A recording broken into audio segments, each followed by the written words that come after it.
주식메이트 방송을 시작하겠습니다. 오늘의 시황과 특징 종목에 대해서 안내를 드리도록 하겠습니다. 오늘은 이제 옵션 만기일이었는데요. 어제 이제 코스피의 기준선 저항을 주의하면서 대응하자라고 언급을 드렸었죠.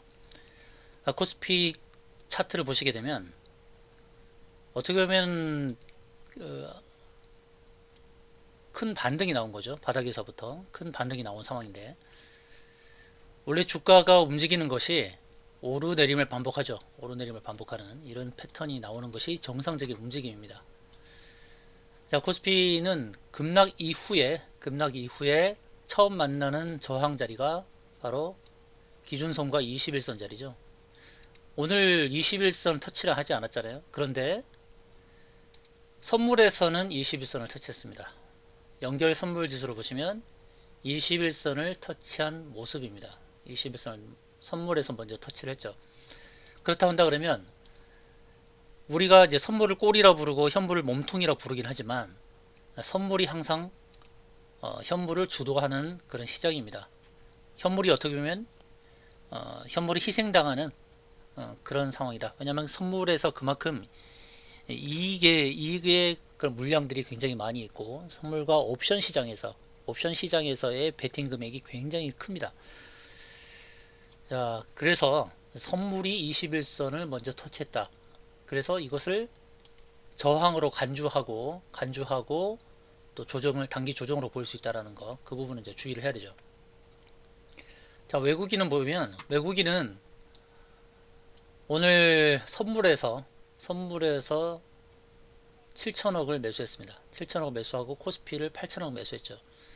그만큼 포지션에 있어서 외국인은 상방에 베팅을 했기 때문에 선물을 매수하고 코스피를 매수하면서 상승적으로 전개를 하는 흐름이었고, 기관은 제한적인 상승이었기 때문에 더 오르지 못하게 막은 거죠. 선물 매도하고 코스피를 매도하면서. 이런 상황이다 보니까 개인들의 손해가 굉장히 컸을 겁니다. 제가 포지션에 대해서 언급을 드렸는데요. 포지션별로 본다 그러면 외국인의 베팅이 상승 쪽에 크게 있었기 때문에 콜에서 결제를 시도했던 것들이 이제 어느 정도 수익을 받고, 그리고 푼 매수했던 물량도 있기 때문에 푼 매수했던 물량의 결제가 어디를 향하고 있는지, 바로 367에서 370 이 사이에서 결제될 가능성이 높다고 제가 언급을 드렸는데, 그만큼 콜 매수 물량 그리고 푼 매수 물량의 절묘한 조화 속에서 결제가 되어진 것으로 보여지고, 기관의 특히 금융투자는 콜 매도 물량이 있었고, 그리고 푼 매수 물량이 있었죠. 그러니까 제한적인 상승이죠. 콜 매도는 좀 끌어내려야 되고 푼 매수도 역시 끌어내려야 되죠. 제한적인 상승입니다. 그래서 상승이 크게 나오지 못하고 보합권에서 마무리된 것입니다. 어떻게 보면 외국인이 큰 수익을 거뒀고 기관은 큰 데미지를 입지 않았다. 데미지를 입은 주체는 개인입니다. 개인의 과도한 상승, 콜 매수 물량은 다 휴지 조각이 돼버렸고, 또 과도하게 풋 쪽에 매수했던 물량들은 다 휴지가 됐다라고 보시면 되겠습니다. 개인으로서는 굉장히 데미지가 큰 그런 만기의 모습이었다. 옵션의 만기의 모습이었다는 것을 주의하면 인식하시면 되겠습니다. 자, 중요한 것은 외국인이 오늘 7천억을 매수했는데 이 매수 물량이 옵션 결제를 위한 매수였기 때문에 이 물량이 바로 시장에 매도 물량으로 쏟아질 수 있습니다. 이 부분을 조심해야 됩니다. 자, 선물의 흐름 어떻습니까? 선물은 파동의 모습을 만들었죠. 1, 2, 3 이렇게 만들었습니다. 선물에서는. 그래서 한 번 더 이렇게 조정을 보이면서 재차 상승할 수 있는데, 중요한 건 말이죠. 중요한 건 이전의 저점, 아래꼴에 달았던 이 저점을 절대로 깨면 안 됩니다. 이것을 깨게 되면 위험해져요. 359포인트죠. 359. 선물지수로 359를 깨게 되면 파동을 만들어가는 그림이 깨져버리죠. 파동은 일반적으로 5파동을 만들죠. 5파동을 만들면서 이렇게 올라가는 이런 패턴이 나와야 되는데, 이 패턴도 위험한 패턴입니다. 사실. 왜냐면 쐐기형 파동이죠. 쐐기형 파동을 만들고 있다.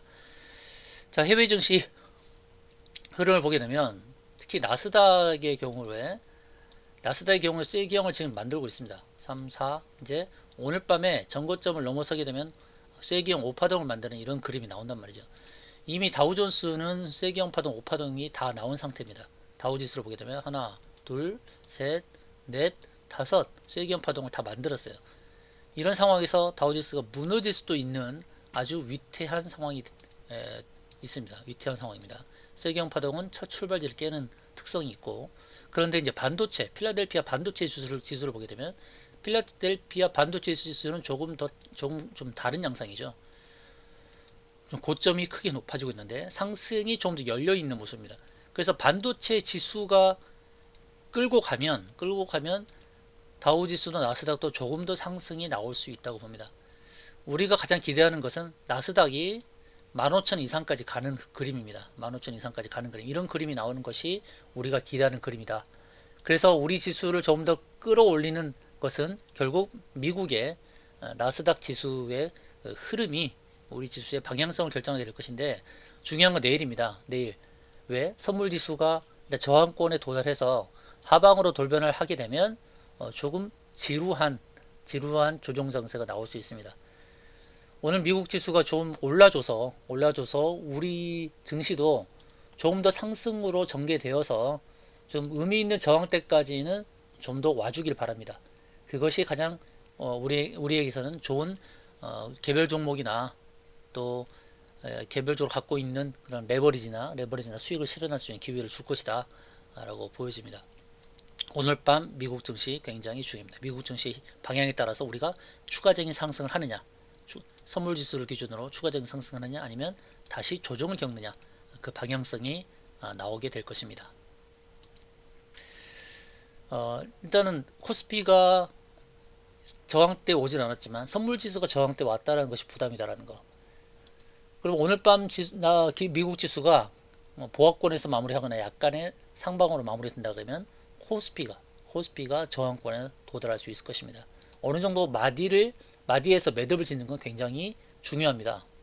자, 코스닥은 21선에서 좀 멀어진 흐름이죠. 가까이 왔다가 멀어진 흐름인데 이미 이제 5일선을 깨는 그런 모양이 나와버렸습니다. 자, 코스닥은 지난 2월 4일날 저가의 886을 깨지 않는 흐름이 나와야 됩니다. 그래서 오늘 미국 지수가 중요하다는 거예요. 미국 지수의 흐름을 보면서 방향성을 체크할 수 있겠습니다. 자, 이제 종목을 보도록 하겠습니다. 특징 종목을 보도록 하겠는데, PCL은 코로나19 신속 항원 진단키트 2종이 의료제품 지정 소식에 급등을 보였습니다. 플레이드는 올해 구글 프리미어 파트너 선정 소식에 급등했는데요. 장중에 상한가를 기록했다 약간 밀린 모습. 미래나노텍은 50억 원 규모 자사주 취득 결정이 급등을 했고, 라운시큐어는 정부가 통신 3사와 주민등록증 모바일 확인 서비스 시범 사업을 위한 업무 협약 체결했다는 소식에 상승했습니다. 라이프 시메틱스는 메타케이 인텔리전스와 미국 재외국민 대상으로 비대면 진료 서비스 추진한다는 소식에 상승을 했습니다. 자, 비대면 진료 서비스 관련 종목들이 있는데, 자, 라이프 시메틱스가 미국 시장에 진출했다는 것은 굉장히 의미가 있겠죠. 자, 이 종목들을 좀 기술적으로 한번 살펴보도록 하겠습니다. 먼저 PCL인데요. 자, 진단키트 종목들은 선별적인 차별화되는 그런 흐름이 나오죠. 먼저 앞서서 움직였던 휴마시스의 차트는 급등했다가 이제 눌러주는 흐름이고, SD바이오센서도 급등 이후 휴마시스와 비슷한 차트의 모습을 그려가고 있죠. 반면 이제 PCL이나 바디텍 매드는 이제 상승을 늦게 후발주로 상승했던 모습인데요. PCL이나 바디텍 매드나 저항대 왔습니다. 자, 저항대 왔는데 241선에서 부딪혔죠. 자, 이런 흐름이라고 하면 단기적으로는 조정을 볼 수 있습니다. 다만 조정을 보이는 자리가 바로 이 금층 위에서 움직인다 그러면 또다시 상승 나올 수 있습니다. 오늘 거래량을 보시면 이 거래의 흐름이 물량을 터는 흐름이 아니었습니다. 윗꼬리를 짧게 달았죠. 물량을 터는 흐름이었다면 윗꼬리를 길게 달았을 거예요. 근데 거래량이 크게 일어나면서 윗꼬리를 조금 달았어요. 그러면 오늘 충분한 매집이 이루어졌다라고 판단할 수 있습니다. 그래서 주가를 눌러준다면 매수 영역으로 보는 게 좋을 것 같습니다. 매수 영역으로 보고, 주봉으로 봤을 때 주봉 저항의 끝자락인 구름층 상단까지 볼 수 있겠습니다. 구름층 보시면 구름층 하단에 왔다가 밀렸죠. 그럼 이제 구름층 상단까지 볼 수 있다는 것이죠. 현재가가 46,000원대인데 54,000원까지 바라볼 수 있으니 현재 가격으로부터 15%의 수익은 더 노려볼 수 있겠다라고 보여집니다. 자, 241선. 자, 241선 1년 주가의 평균입니다. 1년하고도 한 2개월 정도 주가의 평균인데, 여기서 밀렸다 하더라도 주가는 누르고 다시 상승할 수 있습니다. 주봉에서 부딪히는 구름천 상단이 일봉에서 보는 구름천 상단과 일치하는 자리죠. 바로 이런 자리. 그 자리는 이제 54,000원, 54,000원 정도, 53,000원 정확하게 보면은 53,500원이네요. 53,500원. 자, 53,500원 부분까지 볼 수 있으니까 눌러줄 때 매수 전략이 좋겠다는 말씀을 드리겠습니다. 다음은 플레이디인데요. 자, 플레이디 이 종목은 구글 프리미어 파트너 선정 소식에 급등을 했는데, 조금 전에 보여드렸던 PCL처럼 241선에서 부딪히고 밀리는 흐름이죠. 거래량이 터졌는데 역시 물량이 빠져나가지 않았습니다. 자, 플레이디도 마찬가지. PCL처럼 눌러줄 때 매수해야 됩니다. 눌러줄 때 매수 차면은 좋겠다. 그 다음 저항 자리는 보이죠? PCL과 거의 비슷한 흐름입니다. 그 다음 저항 자리가 9,500원대잖아요. 현재 8,120원이니까 지금 자리에서 매수를 하게 되면 역시 15% 정도 수익을 노려볼 수 있는 바로 그런 자리입니다. 자, PCL이나 플레이디나 차트가 비슷합니다. 이런 차트 좋아요. 241선 1년의 평균 자리에 도달했다가 밀린다 그러면 눌러줄 때 매수하게 되면 다시 급등하면서 좋은 수익을 거둘 수 있습니다. PCL, 플레이디 모두 비슷한 차트의 모습입니다. 자, 그 다음 미래나노텍을 볼게요. 미래나노텍은 거의 조정 없는 큰 상승을 보였다가 이제 1월 중순부터 조정이 나왔죠. 조정이 나와서 어디서 매수를 해야 되느냐. 일반적으로 61선까지 와야 되는데 안 오고 되돌림 상승이 나왔습니다. 차트를 보시면은 3파 상승, 4파 조정, 5파 해서 이제 상승 파동이 완성되는 모습이지만, 하락 파동이 ABC로 빠질 수는 있어요. 근데 이것이 ABC로 안 빠지고 상승 파동이 연장이 나올 수도 있다는 것입니다. 이 3파가 연장이 될 수 있다는 거예요. 소파동으로 보면서 다시 또 연장이 될 수 있는 그런 흐름이죠. 실적이 굉장히 좋았거든요. 실적이 좋았는데 작년도에 실적이 300억 정도 영업이익, 근데 시가총액이 2,500억 밖에 안 되니까 2020년, 2021년 연속해서 매출액 4천억에 영업이익이 300억 정도를 달성한 이런 회사라서 저평가 회사입니다. 거기다가 50억 규모의 자사주 취득을 했다는 것은 회사의 미래를 회사 자체에서도 긍정적으로 본다는 것입니다. 오늘 저항은 기준선이었죠. 기준선 저항이었습니다. 그러면 이것을 어떻게 바라봐야 되느냐. 하락을 하게 되면 ABC로 빠질 수도 있는데 이것을 이렇게 ABC로 빠지지 않는 것을 제대로 관찰하려면 이제 21선이 중요합니다. 21선. 오늘은 21선에서 안착을 했죠. 21선을 종가로 깨지 않는다 그러면 계속 상승 유효합니다. 상승 유효하고 결국 이거는 21선 유지하면서 간다 그러면 전고점을 한 번 더 도전하는 그런 흐름이 나올 것입니다. 그렇지만 1,500원에서 이제 주가가 빠지기 시작했는데 10,000원에 대한 두려움이 있을 수 있어요. 그러니까 9,900원대 매도 대응하면 좋겠고, 21선을 깨면 조심해야 됩니다. 손절로 대응해야 됩니다. 21선 깨면 21선 깨지 않고 8,000 현재 21선이 7,900원 선이니까 7,900원을 깨지 않고 상승이 계속 나온다 그러면 9,900원대 매도 대응하는 게 좋겠다는 말씀을 드리도록 하겠습니다.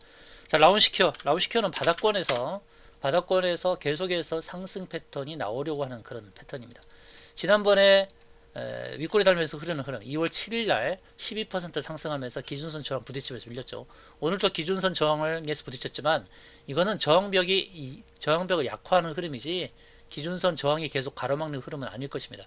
그래서 기준선 저항은 더 이상 저항으로서의 그런 효력은 상실했고, 이제 라운시큐어가 향해 가는 그림은 61선과 120선 이 사이에 들어올 가능성이 높다고 볼 수 있겠습니다. 자, 라운시큐어는 이제 그 시큐리티 그런 그 보안과 관련된 종목인데, 주민등록증 모바일 확인 서비스를 도입한다는 소식 때문에 급등이 나오고 또 다시 상승이 나올 수 있는 그런 패턴입니다. 45도 각도로 상승하고 있어서 좀 긍정적인 측면이 있습니다. 그렇지만 제가 말씀드렸듯이 단기적으로 61선과 121선 사이에서 매도 대응하는 게 좋겠다는 말씀을 드리도록 하겠습니다. 마지막으로 라이프 시멘틱스를 보도록 했는데요. 그동안 이제 원격 진료 비대면 서비스 관련해서 여러 종목들 비트컴퓨터라든지 또는 케어랩스라든지 또는 인피니티 헬스케어, 유비케어 이런 종목들이 있는데, 자, 라이프 시멘틱스의 특징이 뭡니까? 미국입니다. 미국을 대상으로 미국 재외국민 대상으로 비대면 진료 서비스를 추진한다는 소식 때문에 오늘 장중에 6.5% 급등이 나왔다가 이제 밀려서 보합권 약보합으로 마감했습니다. 그런데 뚜렷한 저항 라인이 보이죠. 그 저항 라인이 이제 1,400원 정도 되거든요. 그러면 현재 가격대부터 10%의 수익을 거둘 수 있는 그런 구간이다라고 볼 수 있겠습니다. 이전에 급등을 하고 거래량 크게 늘어났다가 조정이 깊어지는 흐름이었죠. 조정을 극복하고 상승이 나왔는데 오늘 코스닥 지수가 크게 밀리면서 윗꼬리 달고 밀렸습니다만, 그러나 목표가 1,400원까지는 충분히 도달할 수 있다라고 보시면 되겠습니다. 기존에 보유하고 계신 분들 매도가 1,400원을 꼭 기억하고 대응하시면 될 듯합니다. 자, 이렇게 5종목을 안내를 드렸는데요. 오늘의 특징 종목들 이제 특히 이제 PCL과 플레이드는 눌림목 공략을 하면 좋겠다. 눌림목 공략 241선 도달했고 눌림목 공략하면 추가 상승이 가능하다. 미래나노텍 21선 지지를 잘 보자. 라운시케어 제한적인 상승이 나올 것이니까 매도 포인트 안내 드리는 대로 대응하시면 되겠고, 라이프 시멘트스 역시 매도 포인트에서 매도 대응하시면 좋겠다 안내 드립니다. 이외에 물린 종목 및 매도 포인트 안내가 필요한 종목이 있다면 종목명만 문자로 보내주시기 바랍니다. 그 종목에 대한 진단을 해드리도록 하겠습니다. 이상으로 방송 마치겠습니다.